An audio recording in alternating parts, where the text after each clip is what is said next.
Bismillahirrahmanirrahim. Contoh lagi ulil absar berkata ya dengan dalih yang sama. Dia mengatakan apakah Allah orang Arab? Tidak, Allah bukan orang Arab. Allah tidak punya bahasa ya. Oleh karenanya Al-Qur'an yang turun ya itu bahasa Muhammad, dan bahasa Muhammad itu terikat dengan zamannya dan kondisinya tatkala itu. Maka tidak boleh Anda pindahkan kondisi tersebut ke zaman sekarang. Sehingga dia berkesimpulan tidak boleh menerapkan lagi hukum hudud di zaman sekarang ini karena sudah tidak relevan lagi. Seperti kalau ada orang berzina tidak boleh dicambuk, tidak boleh dirajam, ada orang pencuri tidak boleh dipotong tangannya, kalau orang membunuh tidak boleh lagi dibunuh. Ini kan hukum Islam, ya. Hukum Islam. Kata dia tidak relevan lagi. Kenapa? Karena sekarang ada alternatif yang lain. Seperti di penjara, seperti diapain atau diambil duitnya dan macam-macamnya, ya.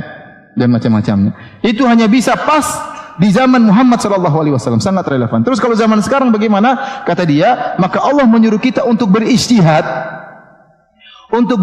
membuat hukum baru yang relevan dengan zaman sekarang ini.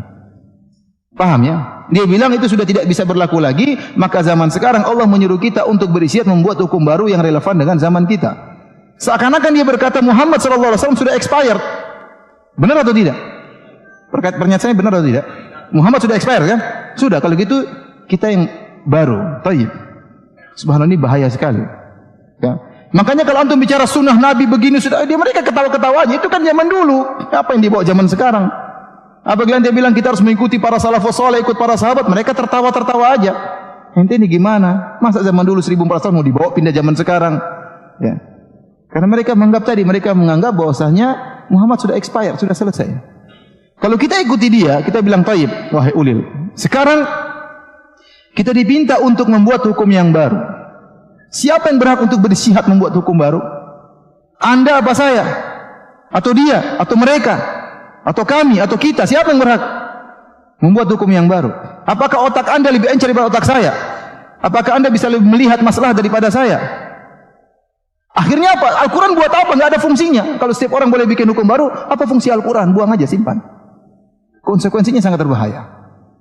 Dan ini yang didengung-dengungkan oleh ulil absar dalam buku-bukunya. Ya. Kata dia sudah tidak bisa relevan sekali dan tidak boleh diterapkan. Makanya mereka sangat membenci kalau ada orang berbicara tentang mendirikan syariat Islam. Mereka sangat benci karena menurut mereka tidak bisa diterapkan sekarang.